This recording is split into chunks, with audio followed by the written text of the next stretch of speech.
अस्सलाम वालेकुम दोस्तों, कहिड़ा हाल अथव? उमेद कयां थो ठीकु ठाकु हूंदो। दोस्तों, इन वीडियोस मां तव्हांखे ॿुधाइण वारो आहियां ड्रामा सीरियल पापनगर जे बाबति। तव्हां दोस्तनि खे ॿुधाईंदुमि त पापनगर ड्रामे जी ईंदड़ क़िस्त में छा थींदो, छा थियण वारो आहे। सभु कुझु हिन वीडियो में मां तव्हांखे ॿुधाईंदो पियो हलां।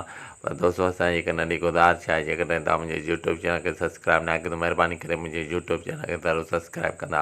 हलूं था पंहिंजे मेन वीडियो जी तरफ़। दोस्तों, पापनगर ड्रामे जी ईंदड़ क़िस्त में तव्हां ॾिसंदो त शेरल ऐं मल्हार जेको आहे रईस बालाज ख़ान जे क़ैद खाने ते हमिलो कंदा, जेको आहे त रोशन खे आज़ादु करण लाइ। पर शेर दिल ऐं मल्हार नाकाम वेंदा आहिनि ऐं उन्हनि जो बॉडीगार्ड हिकु हूंदो आहे रईस बालाज ख़ान जो बीठल, उहो उन्हनि जे मथां फायरिंग कंदो आहे। उनखां वापसि फायरिंग हलंदी आहे ऐं शेर दिल ऐं मल्हार वापसी वेंदा आहिनि ऐं रोशन खे आज़ादु न कराए सघंदा आहिनि, पंहिंजी कोशिशि में नाकाम वेंदा आहिनि।